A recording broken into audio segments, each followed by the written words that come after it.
안녕하십니까. 인터넷 필그림 교회 담임 김홍기 목사입니다. 오늘은 하나님이 한국 교회와 사회에 내리신 사회주의의 저주를 벗어나려면 이런 주제로 말씀을 드리겠습니다.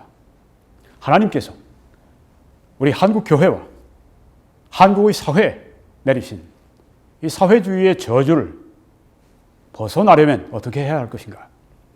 이런 제목으로 말씀을 드리겠습니다. 먼저 저주라고 하는 말을 정의를 좀 내리겠습니다. 메리엄 웹스터라고 하는 미국의 유명한 사전 정의를 보면 저주는 저주하는 것에 응해서 오는 듯한 혹은 징벌로서 오는 악과 불행을 말한다. 그렇게 말을 합니다.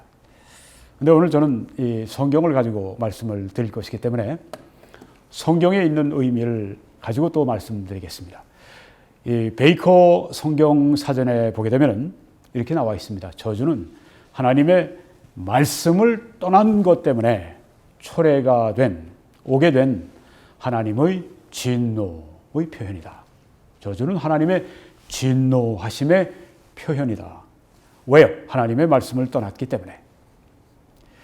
성경에 신명기 28장 15절 말씀에 보면은 네가 만일 네 하나님 여호와의 말씀을 순종하지 아니하여 내가 오늘 네게 명령하는 그의 모든 명령과 규례를 지켜 행하지 아니하면 이 모든 저주가 네게 임하며 네게 이를 것이니 이렇게 말씀을 했습니다.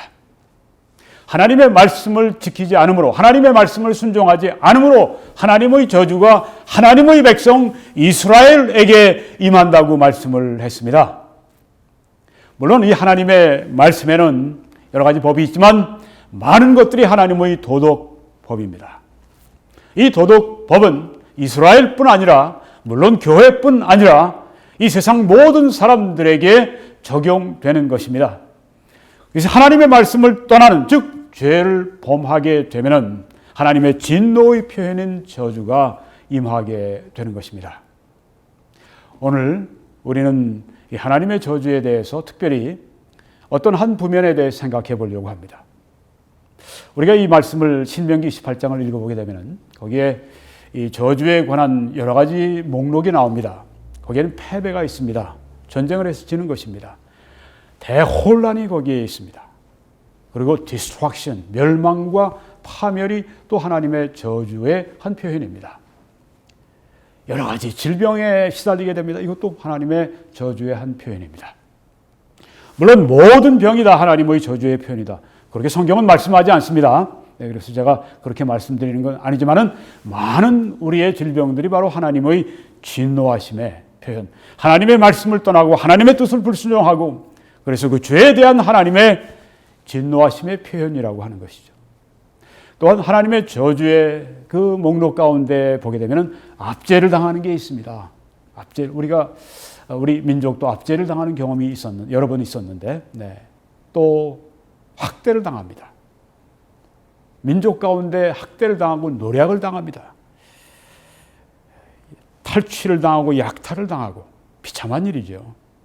불행이 있고 돈을 늘 꾸어야 되고 늘 부족하고 늘 채워지지가 않고 낮아지고 머리가 되지 않고 꼬리가 되고 가난해지고 비방거리가 되고 형통하지 못하고 여러분이 신명기 28장을 읽어보십시오. 그러면 거기에 이런 모든 지금 말씀드린 목록들이 다 나와 있습니다. 자, 저는 오늘 여러분들에게 사회주의의 저주에 대해서 말씀드리려고 합니다. 이 사회주의의 결과가 저주라고 하는 것입니다. 왜 그렇습니까? 여기 지금 왼쪽에 사진에 보이는 분은 유명한 칼 마르크스입니다.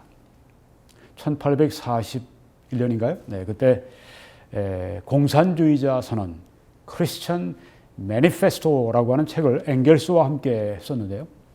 이 사람들은 이 세상을 평등하게 만들면은 이 세상은 낙원, 파라다이스가 된다. 평등하게 만들자. 그렇게 하기 위해서 우리는 사회주의를 해야 되고 공산주의를 해야 된다. 그렇게 생각을 했습니다. 이 책을 쓰고 이 운동을 벌였습니다. 결과적으로 세계가 뒤집어졌죠. 공산주의 혁명 때문에. 소련이 먼저, 러시아가 먼저 그 공산혁명을 맞았습니다. 그리고 소련이 됐습니다. 중국도 그렇게 해서 공산혁명 때문에 중공이 됐습니다. 우리 한국도 저 북한이 지금 공산주의 혁명으로 말미암아 공산주의의 땅이 되었습니다. 여러분이 공산주의로 말미암아 이 세상에 평등이 왔고 이 세상에 많은 사람들이 함께 잘 서로 평화롭게 살고 평등하니까 네, 그렇게 됐나요? 많은 사람들이 풍성한 삶을 살게 됐나요? 아니죠. 무려 1억 명 이상이 이 공산주의 혁명 때문에 무고한 목숨들을 잃었습니다. 이것이 어떻게 하나님의 축복이겠습니까? 저주이죠. 이것은 성경에 말씀한 하나님의 저주의 목록에 속하는 것입니다. 이 사회주의는 이런 마르크스 같은 사람의 머리에서 나왔다고 하지만 사실은 그 배후가 뭐냐면 사탄입니다. 사람을 살육하고 인류를 살육하고 인류에게 불행을 주고 여러분 이렇게 해서 그 죽어가는 사람들 가운데 여러 가지 형태가 많습니다. 뭐 전쟁으로 죽은 사람도 있고요. 네, 우리 한국이 얼마나 많은 사람들이 이 공산주의, 이 사회주의의 저주를 받았습니까? 무수한 사람들이 우리 한국인들뿐 아니라 뭐 유엔 군들 와서 또 많이 죽고요. 미군도 많이 죽고요. 네. 심지어 뭐 중국에서 중공군도 와서 많이 죽고요. 네. 정말 파멸과 고통과 죽음과 이런 모든 것들이 이 사회주의의 저주입니다. 아마 이 사회주의, 이 공산주의 이런 것들은 이 말세의 현상 가운데 하나가 아닌가 그렇게 생각도 됩니다. 이 사람의 파라다이스 꿈은 인간 속에서 나온 그것은 아주 무참하게 사람들, 인류를 불행하게 만든 그런 지옥으로 만든 파라다이스가 아니라 낙원이 아니라 지옥으로 만든 그런 결과를 가져왔습니다. 자, 제가 한 실례를 좀 들어볼까요? 그리스. 네, 그리스. 여러분 지금 보시는 아크로폴리스. 그 아주 인류 문명의 상징 같은 곳이죠. 네. 인류의 처음 그 민주주의를 실시했던 그 부분적이고 뭐 어떤 남자들만 했고 뭐 그 어떤 특별히 뭐 자유인들만 했고 뭐 그런 어떤 좀 제한적인 민주주의였지만 민주주의의 처음 시작을 이루었던 땅 그리고 그 서구 문명의 아주 그 기초를 닦았던 그 땅이 바로 이 그리스입니다. 문화와 문명을 꽃피웠던 그 그리스. 이 그리스가 사회주의의 저주를 얼마 전에 받았는데 지금까지 아주 혹독한 그런 이 저주의 대가를 치르고 있죠. 여러분이 그리스가 본래는 굉장히 잘 살았습니다. 사회주의를 채택하기 전까지 이 경제 성장이 연 5.2% 대단하죠. 네. 그 70년대 그때 한참 이 오일 쇼크 있기 전에는 연 7%까지 그렇게 그 성장률이 아주 고도 성장을 하던 그런 나라였었습니다. 세계 1, 2위의 경제 성장을 다투던 그런 아주 경제 강국이었었습니다. 근데 지금은 어떻습니까? 이 연금을 사람들이 받는데 이런 이 사회주의로 말미암아서 나라가 완전히 부도가 나는 그 지경까지 들어가니까 그 다음에는 연금을 받는 일들을 조금씩 줄였어요. 지금은 심지어 30%만 연금을 100% 받아야 되는데 30%만 받는 그런 아주 처절한 상황으로 지금 들어가 있습니다. 연금 받는 분들은 주로 노인층이죠. 어떤 다른 수입이 없습니다. 그러니까 노인층이 제일 큰 직격탄을 받은 겁니다. 그 사회주의 하면 어떻게 됩니까? 빚잔치를 하죠. 네, 정부가 모든 걸 다 관장을 한다. 요람에서 무덤까지 정부가 다 책임져 준다. 이게 바로 우리들에게 저주를 가져오는 소리입니다. 문재인 씨가 그런 얘기를 하죠. 요람에서 무덤까지 정부가 다 책임지겠다. 이게 바로 사회주의의 저주를 부르는 그런 목소리입니다. 그분은 저주를 가져오는 그런 사람입니다.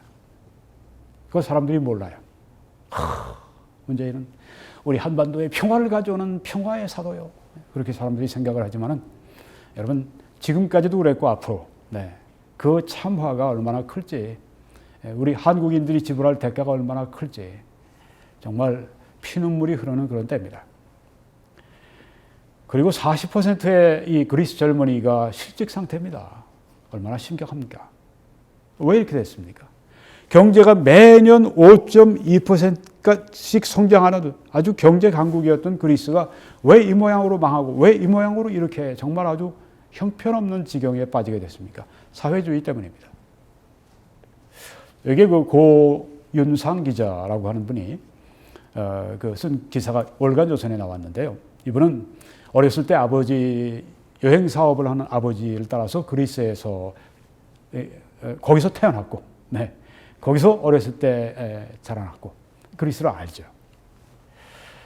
이 그리스에 대해서 글을 썼습니다. 지금은 아마 그 한국경제신문인가 기자로 있죠. 몇 달 전에 월간조선에 났습니다. 여러분들이 요 제목을 가지고 치시면 기사 다 보실 수 있습니다.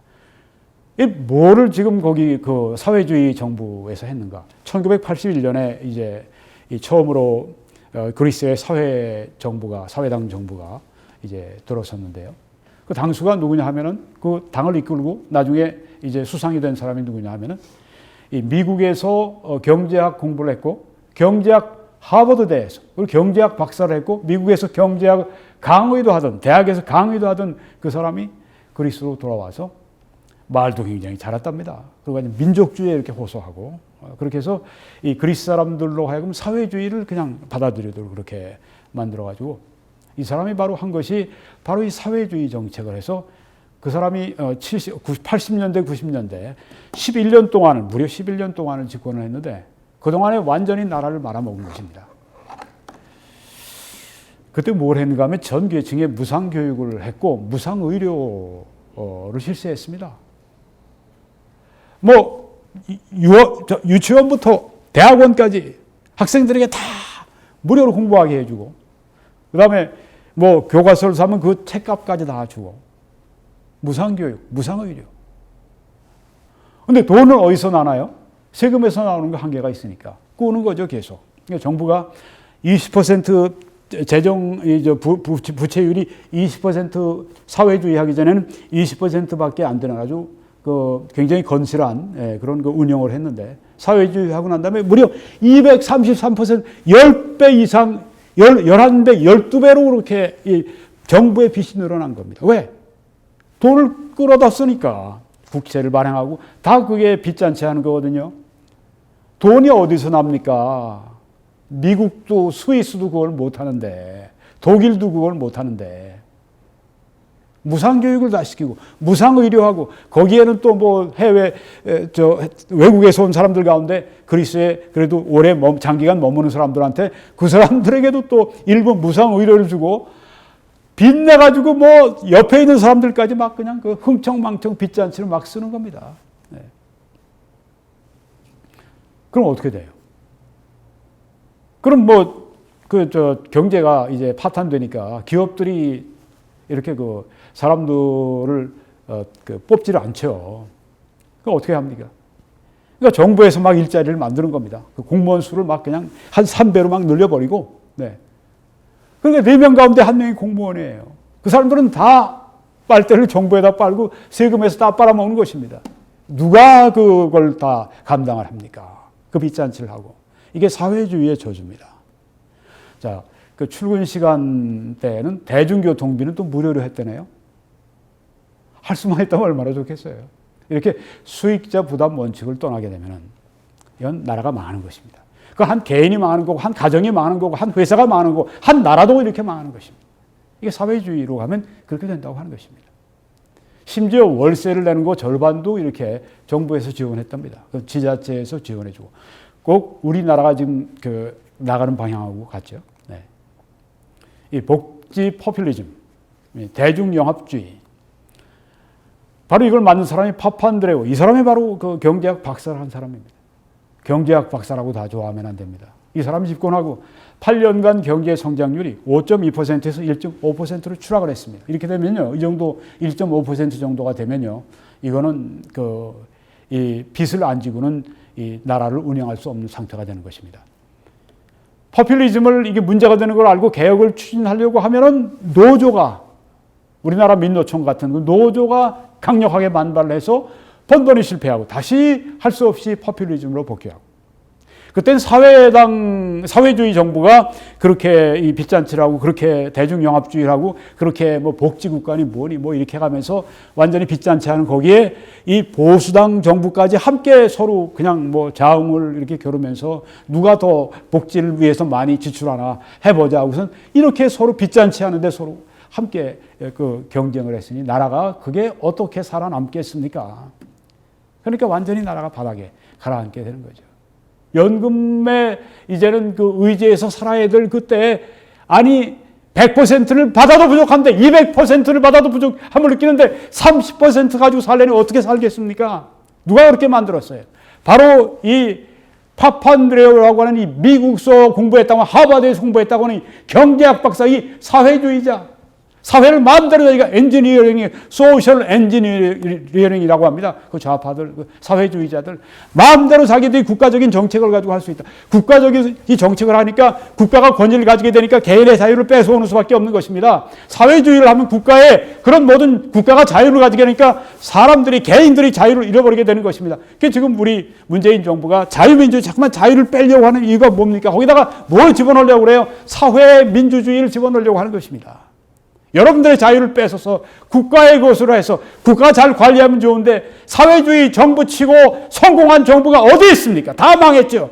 러시아도 소련도 망했고 중국도 다 망하다가 이제 자본주의 체제로 그렇게 그 개혁을 해서 지금 요만큼 돼 있고, 네, 이만큼 돼 있고, 북한 지금 뭐 아주 그냥 뭐 다 죽어가는 그런 상황이고.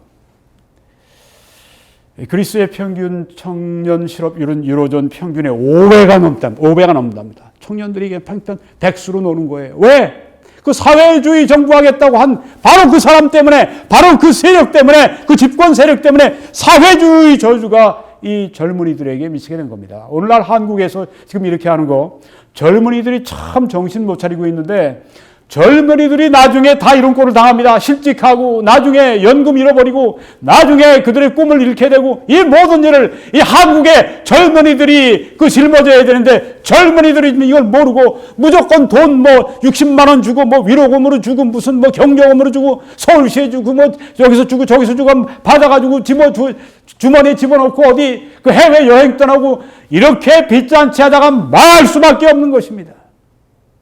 일하기 싫어하거든 먹지도 말게 하라고 성경에 말씀했는데 그 말씀 어기면 가난해지는 수밖에 없습니다. 한번 가난 값을 치러 봐야 합니다.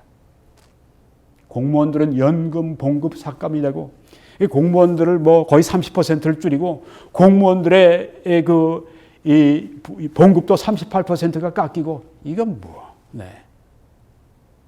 다 함께, 네, 그렇게 이런 포퓰리즘에, 이런 사회주의에, 이런 그 잘못된 꿈에 그냥 꿈꿨다가 이 망하게 된 것입니다. 그래도 이 그리스는 좀 그 기초가 있어서 그런지 국민들이 그렇게 이 값을 치르고 나니까 이젠 정신이 좀 들어갔고 이제 그 돌아오고 있습니다. 그래서 요 근래 IMF, 지난 10년간 IMF가 여기에 아덴에 사무실까지 두고 여기 다 이거를 관리한 겁니다. 공무원 숫자 줄여, 공무원 그저 봉급 깎고, 당신들 연금 깎고 이게 다 IMF에서 했는데 10년 동안 그렇게 하다가 이제 떠났다고 그래요. 이제 보수 정부가 들어서고 친기업 정부가 들어서고 그러니까 이제 좀 안심이 됐는지 이제 이만큼 하면 이제 제대로 가겠다 싶으니까 떠난 것 같아요. 그런데 베네수엘라는 다릅니다.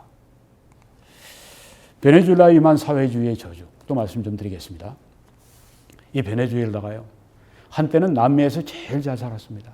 최고의 부국이었었습니다. 그 이유 가운데 하나가 이 세계 최대의 석유 매장량이 있기 때문에, 그리고 그때 이 그 보수 우파 정부가 있으면서 아주 잘 경영을 잘했고, 그래서 여기에 아주 그 뭐 여러 가지 면에서 뭐 심지어 그저 미스 유니버스 대회 같은 데 하면 베네수엘라에서 이제 미인들이 많이 와서 그저 당선도 되고 뭐 모든 면에서 잘 되던, 잘 나가던 그런 나라였었습니다. 민주주의 잘했고, 네, 그래서 1973년에 아주 민주주의 잘하고 좋은 시절이었고 1980년까지도 늘 그렇듯이 민주주의 잘하고 잘 살고 자본주의 잘하고 네, 그렇게 하던 그런 나라였습니다. 네. 어느 땅이든지 가난한 사람들이 있고 부자가 있습니다. 뭐 여러 가지 이유가 있습니다. 그 사람이 선천적으로 타고난 뭐 어떤 능력의 차이도 있고 선천적으로 타고난 질병 때문일 수도 있고 뭐 선천적으로 타고난 가정 문제 때문일 수도 있고 여러 가지 문제인데 다 그것을 어떤 사회 제도 탓으로 돌리고 그렇게 하는 그것은 논리적으로도 맞지가 않는 것이죠. 네. 민주주의에서 뭔가 좀 부족한 점이 있으면 자본주의에 부족한 점이 있으면 그걸 수정하고 아니면 보완하고 이렇게 하면서 뭔가 만들어가야지 이걸 사회주의로 그냥 몽땅 바꿔서 하게 되면 이렇게 우리가 저주를 보는 것입니다. 여기 지금 이 베네수엘라의 수도 카라카스입니다. 여러분 보십시오. 산이 둘러싸인 얼마나 아름답고 평온한 깨끗한 이런 곳입니다. 이게 완전히 뭐 국립공원 속에 살아가는 그런 이 수도죠. 카라카스. 베네수엘라의 수도. 이게 지금 어떻게 된지 아십니까? 인구의 10%가 해외로 도피했습니다. 지난 17일 날 미국의 17일이면 여기 뭐 오늘이 19일이니까 이틀 전이네요. 미국의 유명한 PBS 공영 방송에서 이제 이 베네수엘라를 방문해서 거기에 지금 이 국회의장 과이도와 이제 인터뷰를 한 걸 제가 다 들어봤습니다. 과이도 국회의장이 하는 말이 우리는 지금 심각한 위기에 빠져 있습니다.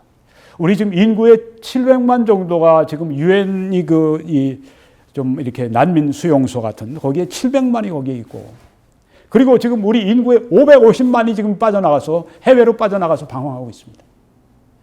해외로 도피한 겁니다. 이런 사회주의 정부, 이런 많은 이런 땅에 난 살 수가 없어. 그리고 그냥 자기 고국을 등지고 사람들이 떠난 거예요. 10% 이상이 떠났습니다. 그리고 10% 이상이 지금 난민 캠프에 지금 있는 것입니다. 콜롬비아나 뭐 이런 그 근처에 있는 이 인근 지역으로 막 국경을 넘어서 들어가고 거기에서 이제 이게 무엇입니까? 이게 사회주의의 저주라고 하는 것입니다. 이 가스를 채우려면 탱크에 채우려면요 1시간 기다리는 것도 얼마나 힘듭니까? 그런데 3일을 이렇게 밤낮 대기를 하고 있어야 된다니까. 물가는 한 달 만에 100%가 뛰고요. 이 애들은 지금 어디서 사느냐? 쓰레기 더미에서 살아가는데 왜? 거기서 음식을 찾아 먹어야 되니까. 이게 바로 베네수엘라 현실입니다. 이게 바로 사회주의의 저주입니다. 여기 지금 애들이 장난하는 것 같지만 이게 굉장히 살벌한 것입니다. 이 자기 방어를 위해 칼싸움을 연습하고 있는 겁니다.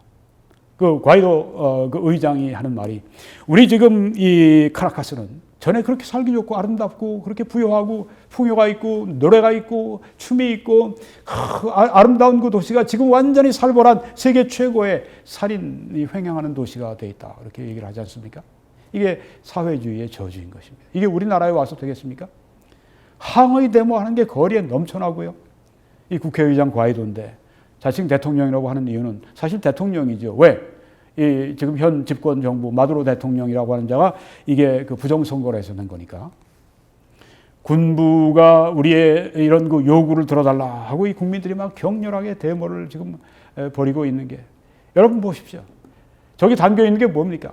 저거 계란 하나 반숙한 거 정도입니다. 이게 4인 가족이 하루 먹어야 될 그런 양식이랍니다. 얼마나 비참해요.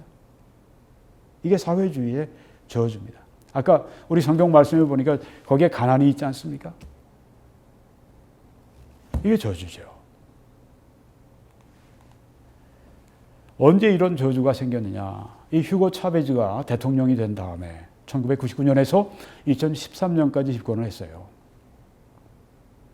이 사람이 사회주의 정책을 펴기 시작하는데 그때가 어떤 시절이냐면 원유값이 막 이렇게 폭등할 때였습니다. 뭐 여기 보니까 한 20불, 30불 하던 게 여기 보니까 120불까지 막 치솟는데 뭐 5배, 6배 원유값이 막 폭등하는데 아까 말씀드린 것처럼 베네수엘라는 이 세계에서 석유 매장량이 최고거든요. 자, 이렇게 막 돈이 막 들어오니까 원유 팔고 막 돈이 들어오니까 사회주의 뭐 아무리 많이 나눠주고 뭐 저 국가에서 뭐 다 나눠주고 해도 돈이 되는 겁니다. 이 사람이 한 게 뭐냐 하면은 이 차베즈가 가난한 사람들에게 음식을 무료로 주고요. 또 그 가난한 사람들 다 교육받도록 다 교육비 다 주고 아까 그리스처럼 뭐 다 학비 다 대주고 뭐 건강 관리하는 것도 다 돈 대주고 네. 아주 무모하게 강력하게 사회주의 정책을 추진했습니다. 그 결과 어떻게 됐을까요? 가난한 사람들이 굉장히 아주 좋았겠죠. 네, 그러니까 이제는 차배자 아니면 우리가 살 수 없다. 차배주 이렇게 된 거죠. 네. 그리고 이제 막 이 노일 달러가 들어오니까 그거로 다 지불되니까 문제가 없었어요. 빈곤율이 막 격감을 합니다. 잘한 것 같아요. 그런데 예산은 불균형으로 빠지죠. 왜? 이렇게 많이 퍼주니까 아무리 5일 달러가 들어와도 그게 항상 부족한 거예요. 그런데 고유가 할 때는 괜찮아요. 이게 모든 게 다 통합니다. 그런데 원유값이 보십시오. 2014년에서 갑자기 확 폭락을 하지 않습니까? 이렇게 되면 어떻게 되죠? 들어오는 돈이 없어요. 돈은 나가야 됩니다. 그러니까 문제가 생기는 거죠. 음식 공급이 제대로 안 되고 교육 개선이 안 되고 건강 관리가 안 되고 물가 상승률은 치솟고 소비자 물가도 치솟고 10만 명당 살인율도 막 올라가고 2인당 GDP는 막 그냥 거꾸로 내려오고 이 사람이 그 차베주주의를 이은 마두로 니콜라스 마두로라고 하는 이 대통령이 된 이 사람입니다. 부정선거로. 이 사람의 집권 기간 동안에 지금 뭐 여러 가지 이 통계들을 보게 되면요. 조금 전에 말씀드린 것처럼 그렇게 아주 형편없다고 하는 것입니다. 이제는 독재를 위해서 새 국회까지 구성을 합니다. 지금 뭐 아주 이 국회를 새롭게 자기 이 지지자들로 채우기 위해서 아주 그냥 무리한 그런 것들을 막 합니다. 한국이 지금 그 연동형 비례대표제 그건 이런 것의 시작입니다. 그렇게 하니까 어떻게 됩니까? 경제가 침체가 되죠. 거리에 뭐 거지들이 넘쳐나고 82% 지금은 더 조금 전에 통계니까 지금은 85, 90%가 빈곤율입니다. 10%만 잘 살아요. 사회주의 되면 그렇게 됩니다. 공산주의도 그렇게 되죠. 네. 소수 특권층만 있고 나머지는 다 가난하게 평등하게 가난하게 만드는 게 사회주의 그 저주입니다. 환율을 악용을 했습니다. 일반 이 달러를 바꾸고 뭐 그러는데 블랙 마켓에 가면 암시장에 가면은 12,163대 1로 그렇게 바꿔주는데 자기 그 측근들 뭐 군인들이 군대 뭐 장교라든가 뭐 자기 그 지지하는 거 아주 소수의 한 10% 5% 그 사람들에게는 10대 1 환율로 바꿔줍니다. 이건 뭐 말도 안 되는 얘기죠. 이렇게 어떻게 됐습니까? 다 이 국민들 호주머니에 있는 돈을 다 뺏어서 누구 호주머니로 나눴습니까? 마두로하고 그 측근들 이 돈으로 다 들어가는 것입니다. 지금 마두로 딸이 제일 이 베네수엘라에서 잘 산다고 그러죠. 네. 이 군부가 부정 축제를 지금 이렇게 하는 것입니다. 저항과 혼돈이 막 이 카라카스를 막 뒤흔들죠. 국회의원 선거, 2017년 대통령 선거, 2018년 다 부정했습니다. 다 부정했습니다. 항의를 지금 이렇게 나와서 하고 있는 모습을 우리가 보고 있습니다. 2019년 작년 1월 9일에 마두로가 취임을 부정선거하고 했습니다. 전 세계 60개 국가가 이 사람을 인정하지 않습니다. 오직 독재 국가 15개국만 인정을 합니다. 이 마두로를 60개 국가, 미국을 포함해서 60개 국가가 적법한 대통령으로 지금 인정을 합니다. 그런데 뭐 독재 권력이 다 이 군대를 다 장악하고 있으니까 이게 실제로 안 되는 것이죠. 참 비참한 현실이 지금 우리 앞에 있는 걸 볼 수가 있습니다. 이게 남의 문제만은 아닙니다. 한국에 우리도 지금 사회주의의 저주가 임해 있습니다. 뭐 길게 시작해서는 김대중, 노무현 시대 때부터인데 특별히 아주 이 문재인 집권 이후에 심하죠. 여러분 지금 여기에 전층 임대, 뭐 공실률입니다.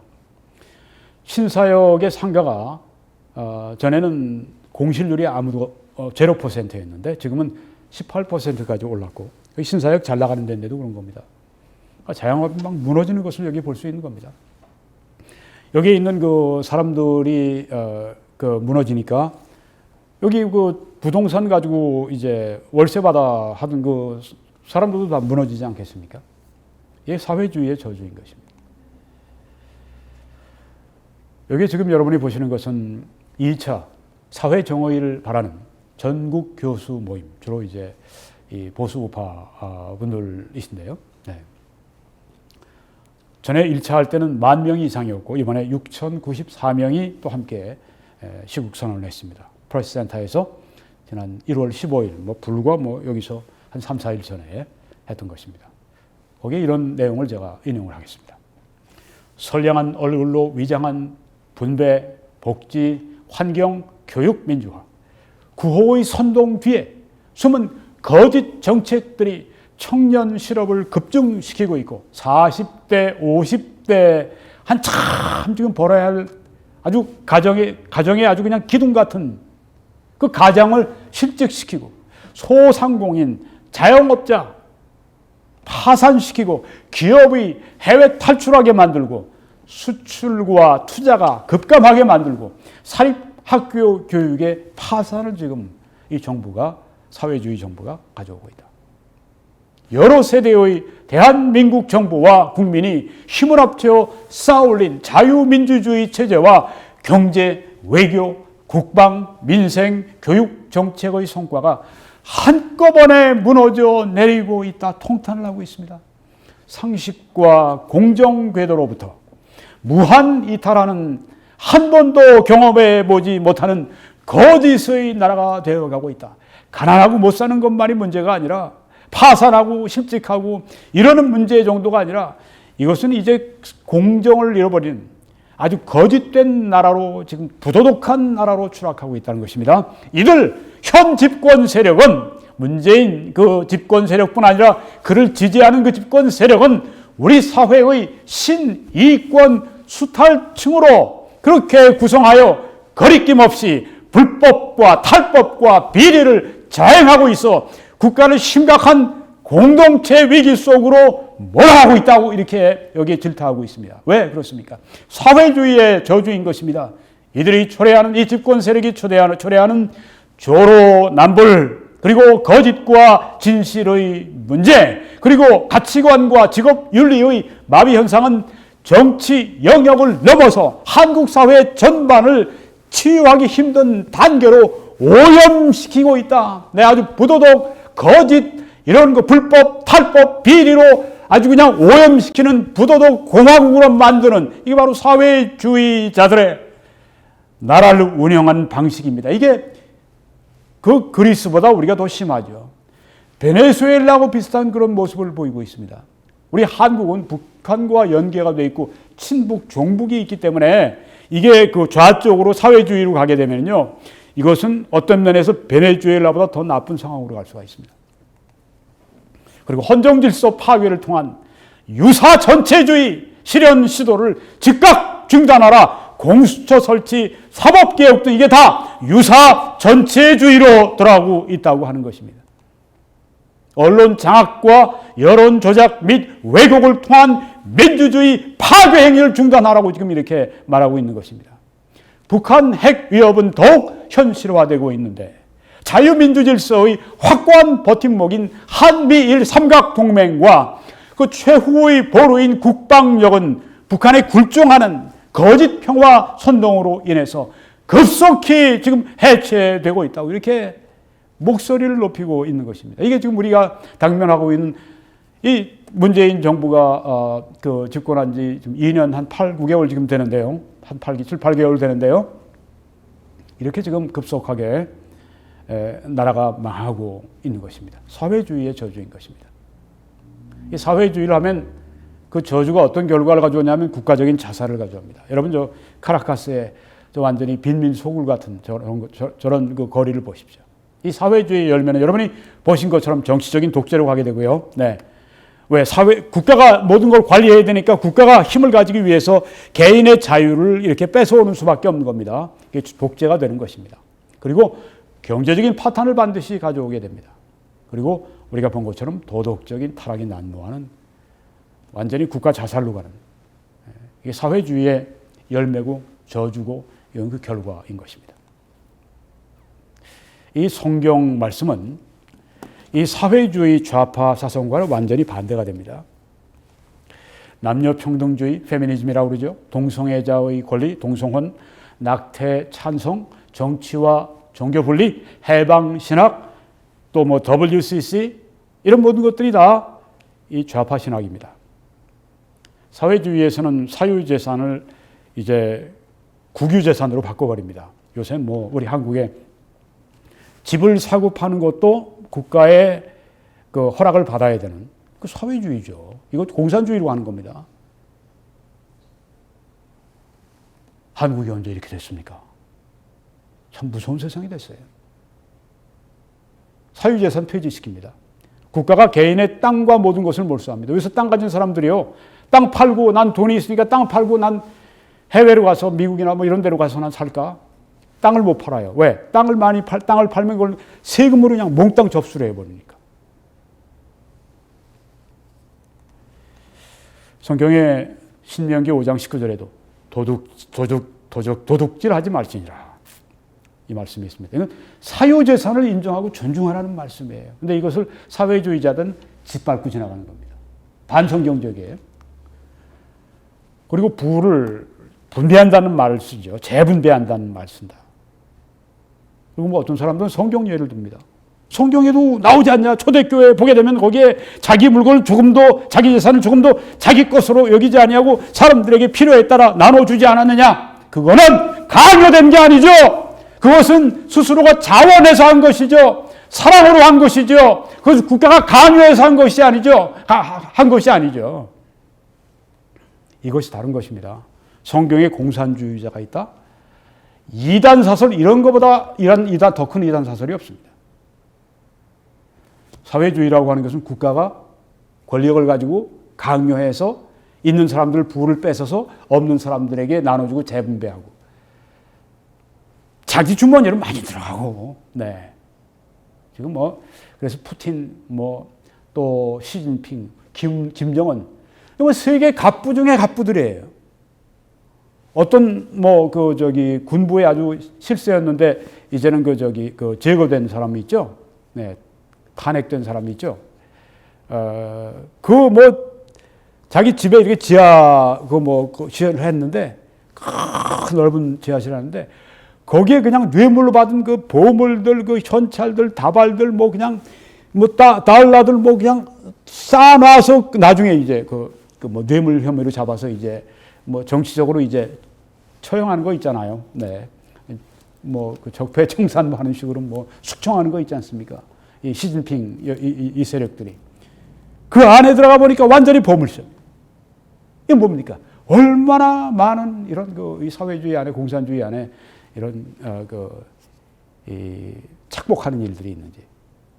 자, 이렇게 강요를 해서 부를 분배하면 그래 우리는 그냥 국가를 믿어. 부자들 돈 뺏어서 우리에게 주고. 사람들이 책임감이 없어지죠. 성경적인 노동관, 일하기 싫어하든 먹지도 말게 하라. 이걸 깨는 것입니다. 여기 데살로니가후서 3장 10절에 누구든지 일하기 싫어하든 먹지도 말게 하라. 네, 바로 이 말씀이. 이 말씀을 깨고 짓밟는 것입니다. 성경에 달란트 비유가 있잖아요. 5달란트, 2달란트, 1달란트 받았는데 5달란트, 2달란트 받은 사람들은 나가서 막 장사를 해서 5달란트 받은 사람은 더 남겨서 10달란트를 주인에게 여기 있습니다. 그러니까 주인이 얼마나 칭찬을 했습니까? 2달란트 받은 사람도 그거 가지고 장사를 하고 그래서 2달란트 남기고 4달란트 가지고 가서 또 주인에게 맡겨. 주인이 또 잘하였도다 착하고 충성된 종아. 네가 작은 일에 충성했으니까 더 많은 것으로 내가 맡기겠다. 근데 1달란트 받은 사람은 그거 가지고 가서 쑥 그냥 땅에 묻어놓고 주인이 오니까 더 찾았다가 주인 거 받으십시오. 그런 게 주인이 이 약하고 게으른 종아. 네가 그것을 갖다가 그 이자라도 받을 수 있도록 그렇게 은행이든지 어디든지 사람들이 꿔준지 이렇게 해서 벌 수 있는데 그걸 그냥 놔도 이 악하고 게으른 종아 이 사람의 있는 걸 뺏어다가 저 많이 있는 사람에게 갖다 주라고 그러지 않습니까? 이게 바로 뭡니까? 이게 다 자본주의를 말씀하고 있는 거예요. 네. 인류 최초의 자본주의가 있었고요. 그리고 성경에도 이 자본주의를 말씀하고 있는 겁니다. 이걸 다 사회주의가 이것을 다 부정하고 짓밟고 가는 것입니다. 반성경. 그러니까 심판을 받고 저주를 받는 것이죠. 한국의 사회주의가 저주가 임한 이유가 뭔가요? 한국교회와 사회가 사회주의를 수용했기 때문에 이 저주가 임한 것입니다. 사회주의라고 하는 저주를 내가 수용했기 때문에 그 저주가 함께 임했다고 하는 것입니다. 이 사회주의를 왜 수용했습니까? 이 성경적인 이념에 대해서 몰랐기 때문입니다. 성경에 호세아 4장 6절에 내 백성이 지식이 없으므로 이 말씀은 하나님의 말씀에 대한 지식이 없으므로 망한다고 그렇게 말씀했습니다. 성경에 우리가 어떻게 그리스도인들이 사회생활을 할 것인가? 어떻게 우리가 정치에 우리가 관여할 것인가? 누구를 뽑을 것인가? 다 들어갑니다. 이 성경에 다 있습니다. 찾아보십시오. 다 있습니다. 자유시장 경제, 뭐 자유민주주의, 뭐 법치주의, 뭐 다 이 안에 다 들어 있습니다. 제가 나중에 자세히 말씀을 드릴 때가 올 겁니다. 자, 그러면 이제 마지막으로 한국에서 사회주의의 저주가 떠나려면 어떻게 해야 되겠는가? 사회주의를 거부해야죠. 네. 저주를 거부해야죠. 그리고 사회주의 정부에 대해서 거부해야죠. 이것을 우리가 civil disobedience라고 하는 용어를 씁니다. 뭐 전 세계 다, 미국도 그렇고 뭐 다 이 용어가 다 있죠. 시민 불복종 운동을 전개해야 됩니다. 여기 지금 카라카스의 시민들이 바로 그 사회주의 마두로 정부에 대해서 그렇게 하고 있는 것입니다. 사도행전 4장 19절에 보게 되면은 베드로와 요한이 대답하여 이르되 하나님 앞에서 너희 말 듣는 것이 하나님 말씀을 듣는 것보다 옳은가 판단하라 이렇게 말씀을 했어요. 왜? 하나님 말씀 전하지 말라고 그러니까 예수님께서 우리에게 가서 모든 족속으로 제자를 삼으라 하나님 말씀을 전해서 그들로 하여금 가르쳐서 지키게 하라고 말씀을 했는데 전하지 말라니 차라리 우리가 죽겠다. 죽여라. 네. 그리고 불복종한 것입니다. 어떤 사람들은 성경의 로마서에 나오는 말씀 가지고 13장에 나오는 말씀 가지고 위에 있는 권세에 순복하라고 그랬다. 김홍기 목사는 왜 비판하느냐. 이렇게 얘기를 합니다. 정부가 선을 행할 때 비판하면 안 되죠. 그때는 어떻게 해야 됩니까? 문재인 정부일지라도 선을 행하고 법을 지키라고 그리고 바른 길을 가라고 그러면 순종해야죠. 하나님이 거기 세우셨으니까. 그런데 그들이 거기에서 악을 행한다? 그것은 하나님의 뜻과 반하는 것입니다. 그들이 하나님 앞에 악을 행하는데도 불구하고 국민들에게 악을 행하는데도 불구하고 거기에 내하고 순종해요? 당신은 그건 하나님 앞에 불순종하는 거예요. 그래서 비판해야 돼요. 여기 지금 베드로가 요한이 비판하지 않습니까? 너희들이 판단해 봐. 너희 말 전도하지 말라는 하나님 말씀 전하지 말라는 너희들의 말, 너희들이 아무리 산해드린 이 유대를 다스리고 있는 권세고 하나님이 너희들을 거기에 올려놓으셨다 할지라도 너희들이 하나님 말씀과 반대되는 말을 할 때 너희들 말을 난 불복종한다. 하나님 말씀을 순종한다. 이렇게 하고 가지 않았습니까? 여러분 이게 어디 있습니까? 사도행전 4장 19절에 있어요. 여러분에게 왜 위에 있는 권세에게 순복하지 않냐. 그 말씀만 가지고 얘기하면 그 말씀은 선을 행할 때 우리가 순종하라는 말씀입니다. 그리고 바로 이 말씀을 가지고 그들이 불의를 행할 때 하나님 말씀과 반대되는 길을 걸어갈 때 우리는 너희들에게 불복종하고 우리는 하나님의 말씀에 복종한다. 하나님께 우리가 복종한다. 그렇게 하는 것이 성경적이라고 여러분이 말씀하셔야 됩니다. 또 성경을 왜곡해서 성경적인 이념에 관한 가르침의 말씀을 대적하지 말아야 합니다. 이 목회자들, 설교자들이 이런 나쁜 일을 하고 있습니다. 이건 범죄하는 것입니다. 무엇입니까? 성경에 좌우로 행하지 말라는 말씀이 있어요. 그 말씀 몇 차례 나오는데 그 말씀은 이 하나님의 말씀을 떠나 좌우로 행하지 말라는 말씀이지 정치적으로 좌파나 정치적으로 우파라 가라는 그런 가지 말라는 그런 말씀이 아니에요. 근데 이렇게 그 이야기를 한단 말이에요. 이건 성경을 왜곡하는 것입니다. 설교자들의 죄입니다. 제가 앞으로 거기에 대해서 아주 통렬하게 제가 책임을 물을 건데 오늘 여기서 제가 이것만 하고 제가 넘어가려고 합니다.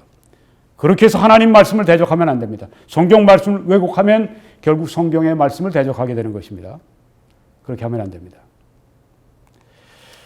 세 번째는 교회 사역자들과 성도들을 성경적인 이념으로 철저히 무장시키셔야 합니다. 네, 그러니까 알아야죠. 성경에 우리에게 사회 정치에 대해서 성경이 말씀하는 그 내용을 우리가 공부해야죠. 설교자들은 연구하고 가르쳐야죠.